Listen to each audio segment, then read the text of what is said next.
नमस्कार। स्वागत है आपके अपने YouTube चैनल टारगेटपुर में। हम लोग झारखंड का इतिहास पढ़ रहे थे और झारखंड के इतिहास में प्राचीन झारखंड, मध्यकालीन झारखंड और आधुनिक झारखंड, जिस तरह से हम लोग भारत का इतिहास पढ़ते हैं इस तरह से इसमें भी किया गया है। तो प्राचीन झारखंड जो है पूरी तरह से कंप्लीट हो चुका है। आज हम लोग शुरू करेंगे मध्यकालीन झारखंड। तो जो प्राचीन झारखंड नहीं देखे हैं, पार्ट 10 अर्थात 10 वीडियोस का बना हुआ है, जिसका लिंक डिस्क्रिप्शन में है, या फिर आप प्लेलिस्ट से जाकर उन सभी वीडियो को देखें। आज हम लोग क्या देखेंगे? मध्यकालीन झारखंड। मध्यकालीन झारखंड से पहले आपको बता दें कि जेपीएससी का एक प्रैक्टिस सेट है, लेकिन उसमें डिटेल्स दिया हुआ, जैसे क्वेश्चन ऑब्जेक्टिव टाइप से है और उसका डिटेल्स पूरा दिया हुआ, जो कि बहुत ही बेटर बुक है। तो उस अगर बुक को आप ख़रीदना चाहते हैं तो डिस्क्रिप्शन में लिंक दिया हुआ है, वहाँ से बुक को आप परचेज कर सकते हैं। तो हमने क्या बताया कि प्राचीन झारखंड ख़त्म हो गया था। आज लोग मध्यकालीन झारखंड की शुरुआत करेंगे। तो मध्यकालीन झारखंड में आपको पता होगा 712 ईस्वी के बाद आपका मध्यकालीन मतलब भारत शुरुआत होता है। तो 712 के बाद आप मध्यकालीन झारखंड भी कहेंगे। तो देखते हैं क्या मध्यकालीन झारखंड में क्या क्या विशेष है और एग्ज़ाम की दृष्टि से क्या इम्पोर्टेंट है, क्योंकि ये इतिहास जो होता है पढ़ना नहीं समझना पड़ता है। आप जितना अच्छा से समझेंगे उतना ही आसानी से प्रश्नों को क्या कर पाएंगे, सॉल्व कर पाएंगे। ठीक है, तो सबसे पहले हम बात करेंगे। देखिए झारखंड में झारखंड शब्द, ये जो आप झारखंड शब्द देख रहे हैं, झारखंड शब्द का उल्लेख पहली बार किस में हुआ था? तो वो आपका हुआ था 13वीं शताब्दी में। 13वीं शताब्दी में हुआ था। अब 13वीं शताब्दी आपका क्या होगा? मध्यकाल होगा, क्योंकि 712 से आपका जो बाद की टाइम है वो आपका मध्यकाल होता है। तो इसके पहले 13वीं शताब्दी से पहले झारखंड शब्द का कहीं पर उल्लेख नहीं था, क्योंकि हमने प्राचीन झारखंड में आपको बताया था कि महाभारत में पुंडरिक देश दिग्विजय पर्व टॉलमी ने मुंडल कहा था, वायु पुराण में मुरुंड कहा था, या तो फिर इस तरह से अशोक का जो समय था उस समय इस क्षेत्र को हटावी कहा जाता था। मतलब इसी क्षेत्र का कभी कुकुड़लाड़ तो कभी काइला, इस तरह से अलग अलग नाम प्रयोग हुआ है झारखंड का, लेकिन झारखंड का नाम झारखंड प्रयोग नहीं हुआ था। झारखंड, इस क्षेत्र का नाम झारखंड जो प्रयोग हुआ था पहली बार, वो आपका 13वीं शताब्दी में हुआ था। तो आप याद रखेंगे प्राचीन भारत में कहीं भी झारखंड शब्द का उल्लेख नहीं मिला है। मध्यकालीन झारखंड में ये वर्ड मिला है झारखंड का 13वीं शताब्दी में। वो भी कहाँ पे? एक ताम्रपत्र में, एक साक्ष्य है, एक ताम्रपत्र क्या है? साक्ष्य है, जिसमें झारखंड शब्द का उल्लेख है। अब आप लोग देखेंगे 1206 में, क्योंकि 712 में मोहम्मद बिन कासिम गजनवी ये सब जो स्टोरी पढ़ेंगे, तो हम सोच रहे हैं वो सब क्या करेंगे हम लोग, जब मध्यकालीन भारत पढ़ेंगे वहाँ पे डिटेल्स आपका क्या था, मोहम्मद बिन कासिम का कहानी, दाहिर का कहानी, गजनवी का कहानी, गोरी का कहानी, या तो स्टार्टिंग मध्यकालीन में जो यहाँ के राजपूत थे, पृथ्वीराज चौहान थे, या जो कोई भीम प्रथम, भीम द्वितीय, जो भी राजपूत थे, सारा का जो बेसिक और जो स्टोरी है वो हम लोग मध्यकालीन भारत में पढ़ेंगे। यहाँ क्या करेंगे? केवल झारखंड से जुड़ी हुई बातें को चर्चा करेंगे। ठीक है, तो 1206 में बख्तियार खिलजी ये जा रहे थे नदिया पे आक्रमण करने के लिए। तो नदिया पे आक्रमण करने जा रहे थे। अब ये सवाल था नदिया क्या है? नदिया बंगाल में एक ज़िला है। ठीक है, नदिया जो है यहाँ नदी नहीं है, नदिया बंगाल में एक ज़िला है। और बंगाल में जब आक्रमण करने के लिए जा रहे थे तो बख्तियार खिलजी झारखंड क्षेत्र से होकर गुजरा था, क्योंकि मध्यकालीन झारखंड की शुरुआत एक तरह से यहीं से होता है। उसके पहले कुछ विशेष नहीं रहा है, इसलिए 1206 से पहले इसलिए विशेष नहीं रहा क्योंकि उस समय मोहम्मद बिन कासिम का आक्रमण हुआ, गजनवी का आक्रमण हुआ, और हमारे झारखंड क्षेत्र में राजपूत नहीं था। राजपूत आपका क्या कहते हैं, कन्नौज में था, गुजरात में था, राजस्थान में था, उस क्षेत्र में राजपूत था। तो मुस्लिम का आगमन हो रहा था और राजपूतों से संघर्ष चल रहा था, जिसके कारण झारखंड उतना फेमस नहीं था। झारखंड कब फेमस हुआ? जब बंगाल पर आक्रमण होने लगा। तो पहली बार आप देखेंगे कि 1206 में बख्तियार खिलजी क्या करता है? नदिया पर आक्रमण करता है। नदिया आपका बंगाल में पड़ता है, तो नदिया में आक्रमण करता है, तो उसी क्रम में वो झारखंड से गुजरता है। तो हम बात करेंगे कि यहाँ पे खिलजी आया है, तो थोड़ा सा आपको कॉन्सेप्ट होना बहुत ज़रूरी है। तो मध्यकालीन भारत में क्या होता है, और मध्यकालीन भारत और मध्यकालीन झारखंड दोनों सेम ही समझिएगा, टाइम पीरियड सेम है। ठीक है, तो गुलाम वंश, ठीक है, गुलाम वंश और खिलजी वंश तुगलक वंश, लोदी वंश और सैयद वंश। 712 में जब मोहम्मद बिन कासिम का आक्रमण होता है, ठीक है, उसका आक्रमण होता है मोहम्मद बिन कासिम का, फिर गजनवी का आक्रमण होता है, और गजनवी के बाद जब खिलजी यहाँ पे आता है, गुलाम वंश का आता है। तो गुलाम वंश का स्थापना आता है। तो गुलाम वंश में जो शासक हुए,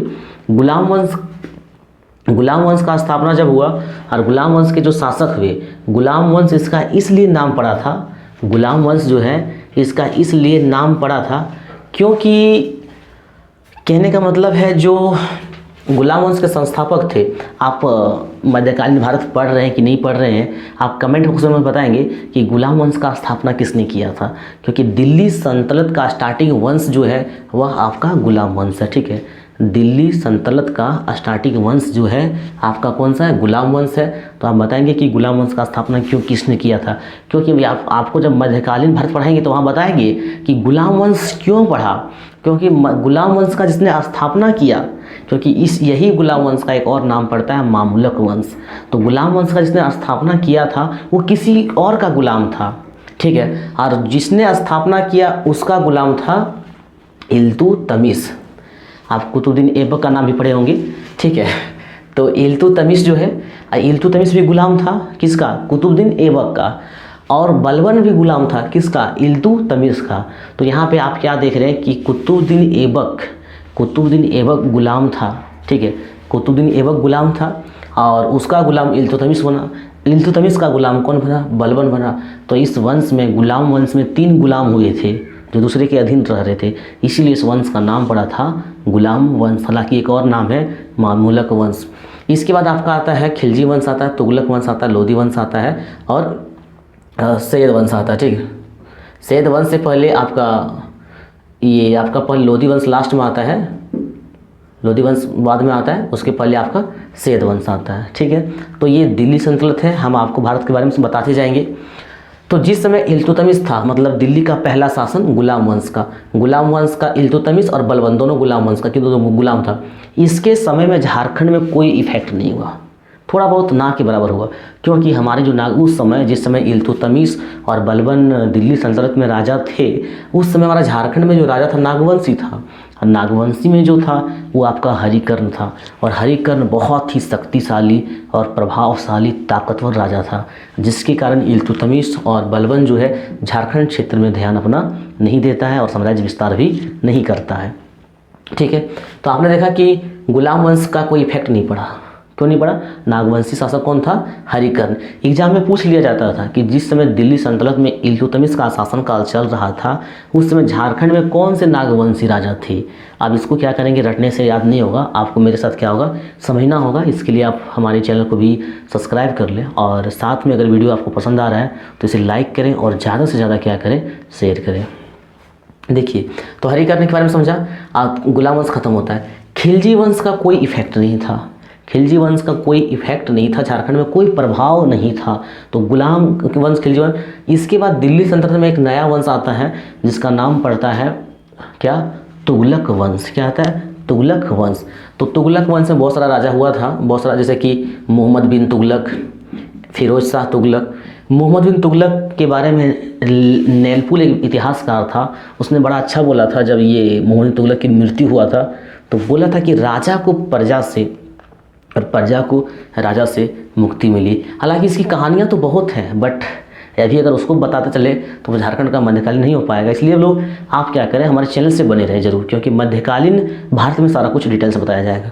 तो जिस समय तुगलक वंश आया, ठीक है, जिसमें तुगलक वंश आया, तो तुगलक वंश के जो राजा थे मोहम्मद बिन तुगलक, तो मोहम्मद बिन तुगलक का सेनापति, आपको बता दें कि दिल्ली सल्तनत का, चाहे वह तुगलक वंश हो, लोदी वंश हो, कोई भी वंश हो, उसका राजा आक्रमण नहीं करता था, उसका सेनापति आक्रमण करता था इस क्षेत्र में, झारखंड के क्षेत्र में। क्योंकि इसका शासन, अब अगर मैप से देखते हैं तो ये दिल्ली आपका होता है और झारखंड आपका यहाँ पड़ता है। ठीक है, ये आपका दिल्ली होता है, झारखंड आपका यहाँ पड़ता है। तो तुगलक वंश, फिर मोहम्मद बिन तुगलक का सेनापति था मलिक बया। ठीक है, याद रखेंगे कौन किसका सेनापति था। तो मोहम्मद बिन तुगलक का सेनापति कौन था? मलिक बया।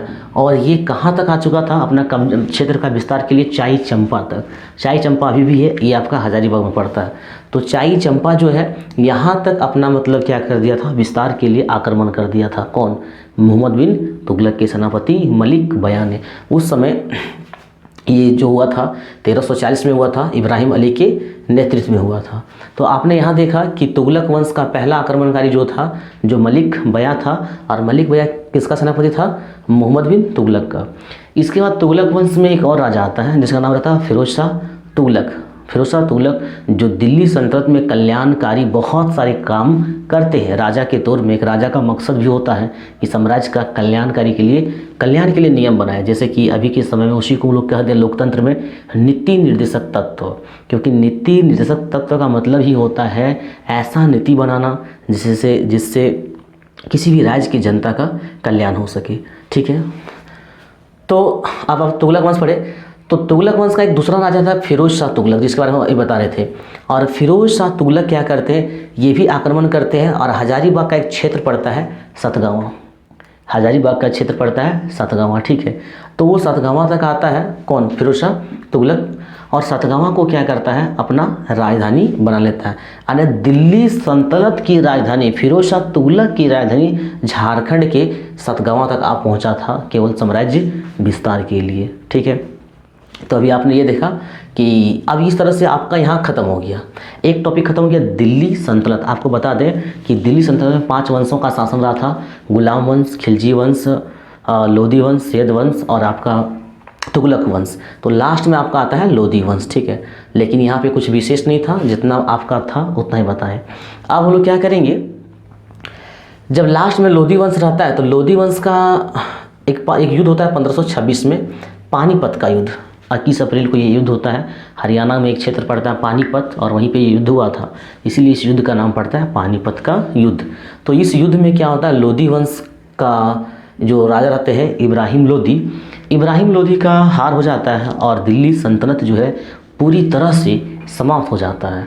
और जब पूरी तरह से समाप्त हो जाता है तो दिल्ली में एक नया साम्राज्य उभर के आता है जिसका नाम पड़ता है मुगल साम्राज्य। लोधी वंश का अंत होता है और नया साम्राज्य उभर के आता है मुगल, जिसका स्थापना बाबर ने किया था। तो जिस समय आपका क्या कहते हैं, बाबर ने क्या किया, आक्रमण किया। जिस समय बाबर ने क्या, मतलब बाबर इसमें लगभग 15-16 राजा हुआ। बाबर, अकबर, जहांगीर, शाहजहाँ, बहुत सारे राजा हुए। ठीक है, तो ये जो है मुगल वंश देखेंगे तो मुगल वंश में बाबर आता है। बाबर का ध्यान झारखंड की ओर नहीं आता है। ठीक है, और बाबर का बेटा आता है हुमायूं, जो गद्दी पर बैठता है। तो हुमायूं के समय में कुछ विशेष नहीं होता है, लेकिन हुमायूं का संघर्ष जो है सो लगातार शेरशाह से चलता है, क्योंकि शेरशाह चाहता है कि हम हुमायूं को पराजित कर दें और हम अपना नया साम्राज्य स्थापना करें, जो कि पूरी तरह से सफल नहीं रहता है। लेकिन शेरशाह लगभग 15 साल तक दिल्ली साम्राज्य में एक क्या करता, अपना शासन चलाता है। तो ये सब का कहानी मध्यकालीन भारत में वहाँ देखेंगे कि बिलग्राम का युद्ध कैसे हुआ था, चौसा का युद्ध कैसे हुआ था, कन्नौज का युद्ध कैसे हुआ था, और किस तरह से शेरशाह ने हुमायूं को भारत से निर्वासित करके भारत के बाहर भेज दिया था, वो सब देखेंगे। तो आप यहाँ देख रहे हैं क्या, 1538 में मुगल का, 1526 में ही स्थापना हो चुका था मुगल वंश का। ठीक है, और 1538 में शेरशाह के सेनापति खवास खान, याद रखेंगे शेरशाह का सेनापति था ये। तो शेरशाह का सेनापति कौन था? खवास खान था। इसने चेरो राजा महारत चेरो को हराया। चेरो राजा, आप ये देख चुके कि चेरो वंश जो था ये आपका पलामू में था। चेरो वंश जो था ये आपका पलामू में था, और उस समय चेरो वंश का जो राजा था ये कौन था? महारत चेरो था। अगर आप प्राचीन झारखंड का वीडियो देखे हैं तो कमेंट बॉक्स में कमेंट करें कि चेरो वंश का स्थापना किसने किया था, चेरो वंश का स्थापना किसने किया था। तो जिस समय शेरशाह का सेनापति खवास खान ने पलामू में आक्रमण किया, उस समय यहाँ के राजा, पलामू के राजा जो थे वो महारत चेरो थे, और यहाँ तक कि हरा भी दिए, महारत चेरो को हरा दिए, चेरो वंश को हरा दिए। और महारत चेरो ने क्या किया, उसका गुलामी भी स्वीकार कर लिया। साथ ही महारत चेरो के पास एक श्याम सुंदर नामक हाथी जो बहुत ही फेमस था, श्याम सुंदर, जो कि सफ़ेद हाथी था उस समय। महारत चेरो के पास एक सफ़ेद हाथी था, उसको जो है खवास खान ले जाता है अपने पास यहाँ से। ठीक है, और इतना ही नहीं, जिस समय यहाँ पे आपका शेरशाह हुमायूं से लड़ रहा था, ये जैसे झारखंड, अब बिहार, ये झारखंड बिहार आप देख सकते हो, ऊपर में आपका क्या पड़ता है, बिहार पड़ता है, ठीक है। दिल्ली से इस क्षेत्र से हमेशा आक्रमण होता था, झारखंड नीचे रह जाता है, तो बिहार के क्षेत्र से आक्रमण होता था हमेशा। तो झारखंड में आक्रमण जिस समय शेरशाह और आपका हुमायूं के बीच संघर्ष होता था, तो उसका अभियान झारखंड के जंगलों से चला था। बहुत दिनों तक शेरशाह जो है सो झारखंड का लगातार यूज करते रहे, इसीलिए अपना साम्राज्य के क्रम में महारत चेरों को भी वो हराता है। वैसे उसका मेन टारगेट जो होता है वो हुमायूं रहता है, लेकिन फिर भी इस क्षेत्र में आक्रमण करता है और महारत चेरों को क्या करता है, हरा देता है। तो अभी आप क्या कर रहे हैं, भारत का मध्यकालीन से जोड़कर झारखंड की मध्यकालीन को समझ रहे हैं। तो अभी आपने क्या देखा कि जब शेरशाह के सेनापति खवास खान ने आक्रमण किया, तो महारत चेरो यहाँ के राजा थे पलामू में, और उसे श्याम सुंदर नामक मतलब एक जो हाथी था, जो कि एक सफ़ेद हाथी था, उसको ले गया। अब हम लोग क्या देखेंगे, शेरशाह झारखंड में तो उसका मतलब क्या कहते हैं, कोई वजह नहीं था आक्रमण करने का, फिर भी कर दिए। अब ये बंगाल पर अधिकार करने के लिए जाता है शेरशाह, और जब बंगाल पर अधिकार करने के लिए शेरशाह जाता है तो तेलियागढ़ी से होते हुए जाता है। और ये प्रश्न में आ चुका है कि शेरशाह बंगाल पर अधिकार के क्रम में झारखंड के किस रास्ते का प्रयोग किया था। तो झारखंड के किस रास्ते का प्रयोग किया था, वो आपका था तेलियागढ़ी। आपको हम बताते चले कि तेलियागढ़ी कहाँ पे है। तेलियागढ़ी साहिबगंज में, याद रखिएगा, तेलियागढ़ी जो है कहाँ पर है, साहिबगंज में है। अब आपने देखा कि अभी हम लोग मुगल वंश में बाबर ने भी ध्यान नहीं दिया, हुमायूं को भी झारखंड से कोई मतलब नहीं था, झारखंड के क्षेत्र पर अपना साम्राज्य विस्तार नहीं करना चाहते थे। शेरशाह को भी मतलब नहीं था झारखंड से, लेकिन शेरशाह क्या करते थे, हुमायूं से संघर्ष लगातार कर रहा था, जो लोग मध्यकालीन भारत में पढ़ेंगे तो इसी कारण से ये चेरो वंश पर आक्रमण करता है। लेकिन बाद में क्या होता है, अकबर और जहांगीर, क्योंकि सबसे पहले आपका बाबर आता है, इसको भी याद रखेंगे, बाबर, उसके बाद आता है हुमायूं, हुमायूं के बाद आता है अकबर, अकबर के बाद आता है जहांगीर, और जहांगीर के बाद आता है शाहजहां, शाहजहां के बाद आपका आता औरंगजेब। इस तरह से 15 से 16 राजा हुआ है, ठीक है, किस में, मुगल वंश में। तो मुगल वंश में 15 से 16 राजा हुए।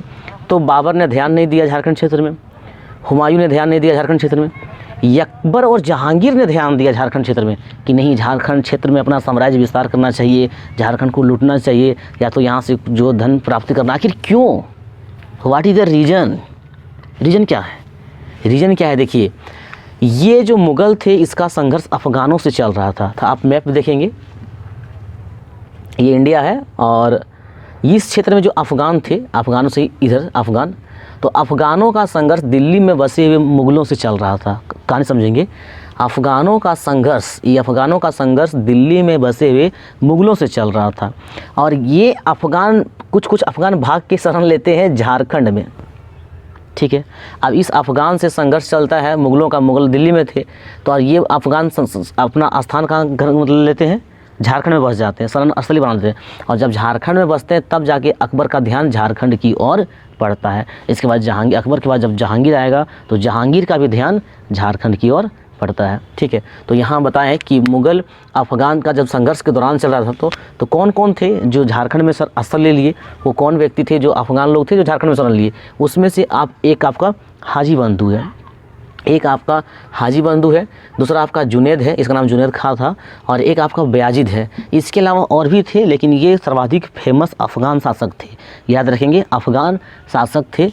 तो ये कौन कौन थे, हाजी बंधु, जुनैद थे और बयाजिद थे। तो ये आके झारखंड में शरण ले लिए, जिसके कारण अकबर का और जहांगीर का इधर ध्यान पड़ आता है। अब क्या होता है, अकबर 1585 में अपना सेनापति, अकबर जो हम बार बार बताते हैं कि राजा खुद से आक्रमण नहीं करता था, हमेशा अपना सेनापति को भेजता था। तो अकबर क्या किए, 1585 में अपना सेनापति शाहबाज खान को नागवंशियों पर अधिकार करने के लिए भेजा।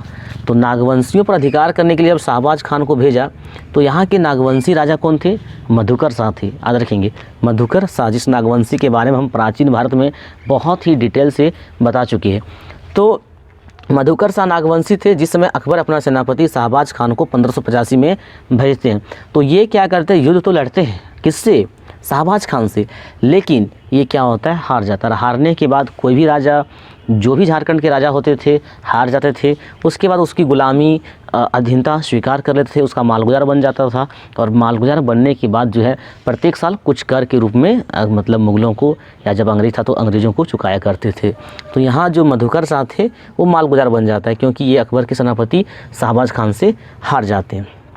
इसके बाद अकबर, जिस तरह से अकबर जो है सो बंगाल को जीत लिया था, गुजरात को जीत लिया था, तो अब इसका नज़र केवल झारखंड पर था। तो झारखंड को ये विचार था झारखंड के भी हर क्षेत्र को जीता जाए। तो उसी क्रम में अकबर क्या करते हैं, अकबर का संघर्ष अफ़गान से चल रहा था, तो अफ़गानों से संघर्ष चल रहा था। तो अकबर का एक सेनापति था जिसका नाम था मान सिंह। आपको बता दें कि अकबर के दरबार में 9 रतन थे, 9 सेनापति था, तो उनमें से एक मान सिंह था। और मान सिंह का संघर्ष चल रहा था अफ़गानों से, और अफ़गान आके बस गया था झारखंड में, ये आपको बता चुके हैं। तो ये अफ़गानों का संघर्ष चल रहा था मान सिंह से। मान सिंह अकबर का है सेनापति। तो 1591-92 में मान सिंह सिंहभूम आया। मान सिंह कहाँ पर आया, सिंहभूम आया। और ये सवाल जो आपका एसआई में आ चुका है कि झारखंड में सिंहभूम क्षेत्र में मुग़लों का आगमन कब हुआ। ठीक है, झारखंड में सिंहभूम क्षेत्र में मुग़लों का आगमन कब हुआ, किसके शासनकाल में हुआ। और वहाँ आपका ऑप्शन अकबर, जहांगीर, शाहजहाँ ये रहेगा। तो इसका आंसर क्या होगा, अकबर होगा, क्योंकि मान सिंह जो थे अकबर के सेनापति थे। ठीक है, तो यहाँ आपने ये देखा कि मान सिंह जो है सो सिंहभूम से होकर गुजरता है। और सिंहभूम के जो राजा थे उस समय अमरजीत सिंह थे। भले यहाँ पे हम आपको रंजीत सिंह लिखे हैं, लेकिन जिस समय मान सिंह यहाँ पर आया उस समय सिंहभूम के राजा थे अमरजीत सिंह। हालांकि उसने कुछ विशेष नहीं किया और मान सिंह का गुलामी भी स्वीकार नहीं किया। लेकिन क्या होता है, कुछ ही दिनों में जब रंजीत सिंह सिंहभूम का राजा बनता है तो मान सिंह का गुलामी स्वीकार कर लेता है, मान सिंह से युद्ध लड़ता है। लेकिन वो सिंपल सी बात, हारना तो स्वाभाविक सी बात है। हारने के बाद रंजीत सिंह क्या करते हैं, ये मुग़लों की अधीनता स्वीकार कर लेते हैं। और अधीनता तो स्वीकार करते हैं, साथ ही मान सिंह का अंगरक्षक बन जाता है। सोचिए, एक राजा है, क्या एक राजा है रंजीत सिंह जो सिंह वंश के थे, और इस राजा होते हुए भी जब गुलामी स्वीकार करते हैं मुग़लों का, और गुलामी स्वीकार करने के बाद उसका अंगरक्षक कहने का मतलब क्या है, एक तरह से बॉडीगार्ड। ठीक है, एक तरह से बॉडीगार्ड। तभी आपने देखा कि मान सिंह जो है रंजीत सिंह को अपना अधीनता स्वीकार करवाते हैं। इसके बाद मान सिंह ने नज़र पड़ता है किस पर, चेरों पर। अभी तो सिंहभूम में थे, आप चला गए पलामू, जहाँ राजा थे पलामू नागवंश से जहाँ भी थे, तो पलामू गए और पलामू में चेरों को पराजित किया, वही मान सिंह अकबर का सेनापति। ठीक है, इसका एक ही उद्देश्य था कि झारखंड क्षेत्र को भी जीता जाए, क्योंकि गुजरात, बंगाल, उड़ीसा उड़ीसा तो फिर बाद में जाएगा, यहाँ से बाद में जाएगा, लेकिन इसके पहले गुजरात को और बंगाल के काफ़ी क्षेत्र को अकबर क्या हो गए थे, जीत गए थे। आप मध्यकालीन भारत में पढ़े भी होंगे। तो मान सिंह ने चेरो वंश के राजा को हराता है जिसका नाम रहता है भागवत राय। और भागवत राय क्या होता है, भागवत राय भी गुलामी स्वीकार कर लेता है। सोचिए, मुग़लों का किस तरह से यहाँ के जो नागवंशी है, चाहे सिंहभूम है, चाहे चेरो वंश है, कोई भी आसानी से क्या करते थे, गुलामी स्वीकार कर लेते थे। और ये भागवत राय जब गुलामी स्वीकार किया, किसका, अकबर का सेनापति मान सिंह का। और जैसे ही अकबर का मृत्यु होता है, अकबर का मृत्यु कब होता है, अकबर का मृत्यु आपका 1605 में होता है। तो जैसे ही अकबर का मृत्यु होता है, फिर ये भागवत राय क्या करते हैं, जो चेरो वंश था, अपने आप को स्वतंत्र राजा स्थापित कर लेते हैं। अपने आप को क्या करते हैं, स्वतंत्र राजा स्थापित कर लेते हैं। ठीक है, अकबर की मृत्यु के बाद। लेकिन ये मान सिंह जब उड़ीसा जीतने के लिए जाता है, ठीक है, ये मान सिंह जब उड़ीसा जीतने के लिए जाता है, तो उस समय मधु सिंह क्या करते हैं, उसका सहयोग करते हैं। ये भी प्रश्न आया है कि मान सिंह को उड़ीसा अभियान में झारखंड के किस राजा ने मदद किया था, किस राजा ने उसका साथ दिया था। तो आपका कौन था, मधु सिंह था। और राजमहल, आप ये पढ़ते होंगे कि बंगाल और बिहार की एक समय राजधानी कहाँ हुआ करती थी, राजमहल हुआ करता था। और ये राजमहल आपका कहाँ पड़ता है, राजमहल संथाल परगना जो साहिबगंज है, साहिबगंज की जो पहाड़ी इलाका है, वहीं पे आपका राजमहल पड़ता है, जो उस समय बंगाल और बिहार, आज तो बंगाल की राजधानी कलकत्ता और बिहार की कहाँ पे है, पटना में है। लेकिन उस 1592 की बात है, जो अकबर का सेनापति मान सिंह थे, मान सिंह ने ही राजमहल को बंगाल और बिहार की राजधानी बनाया था। ठीक है, तो अकबर के समय में आपने देखा कि उसका 2 सेनापति यहाँ पर आए और यहाँ के राजाओं को अपना गुलामी स्वीकार करवाया। उसमें से एक शाहबाज खान थे और एक आपका कौन थे, मान सिंह थे, ये 2 था। इसके बाद आपका जहांगीर आता है। तो जहांगीर, आपको बताएं कि जहांगीर और अकबर और जहांगीर का ही ध्यान यहाँ पे पड़ता है, क्योंकि इसका संघर्ष अफ़गानों से चलता है और अफ़गान यहाँ पे शरण लेते हैं। तो जहांगीर जो थे, जहांगीर का सेनापति इब्राहिम खान, ये आक्रमण करते हैं शंख नदी क्षेत्र में। शंख नदी क्षेत्र आपका गुमला साइड में पड़ता है, ठीक है। तो शंख नदी क्षेत्र में आक्रमण करते हैं अपना अधिकार जमाने के लिए, जहांगीर अपना साम्राज्य के लिए। तो उस समय शंख नदी बहुत ही फेमस था हीरों के लिए। जिस तरह से आपने पढ़ा होगा, हमारा भूगोल का लगभग सारा वीडियो बन चुका है, आप प्लेलिस्ट से उन वीडियो को देख लें। तो भूगोल में हम आपको बताए थे कि स्वर्ण रेखा नदी जिस तरह से सोने के लिए फेमस है, उसी तरह से झारखंड में एक नदी है शंख नदी, और ये शंख नदी जो है सो हीरों के लिए फेमस है, ठीक है, याद रखेंगे। आज जिस समय जहांगीर के सेनापति इब्राहिम खान ने शंख नदी क्षेत्र पर अपना अधिकार करने के लिए मतलब अभियान किया, तो उसी समय यहाँ के जो राजा थे वो थे आपका दुर्जन साल, ठीक है। कौन थे? दुर्जन साल। और दुर्जन साल से एक सवाल हमेशा एग्जाम में पूछता है कि हीरों का सबसे बड़ा पारखी किसे कहा जाता है? हीरों का पारखी मतलब जिस तरह से आजकल सोना चांदी देखने से कहते हैं नकली है या असली है, देख के बताते हैं, तो उस तरह से दुर्जन साल क्या करते थे, वो देख के ही बता देते थे कि ये हीरा जो है वास्तविक है, नकली है या क्या है, ठीक है। तो हीरों का सबसे बड़ा पारखी किसे कहा जाता है? दुर्जन साल को कहा जाता है। और इसीलिए इब्राहिम खान ने ये जहांगीर ने क्या किया था, ये ग्वालियर किले में दुर्जन साल को बंद करवा दिया था। जहांगीर ने दुर्जन साल को ग्वालियर किले में बंद करवा दिया था। और इसके बाद आगे देखेंगे कि उसको ये दुर्जन साल को ग्वालियर किले में बंद करने के बाद क्या होता है, ठीक है। बस आज के लिए इतना ही। यह वीडियो आप लोगों को कैसा लगा कमेंट बॉक्स में कमेंट जरूर करें, और चैनल को सब्सक्राइब करें, वीडियो को लाइक करें और ज़्यादा से ज़्यादा शेयर करें। मिलते हैं नेक्स्ट वीडियो में, तब तक के लिए धन्यवाद।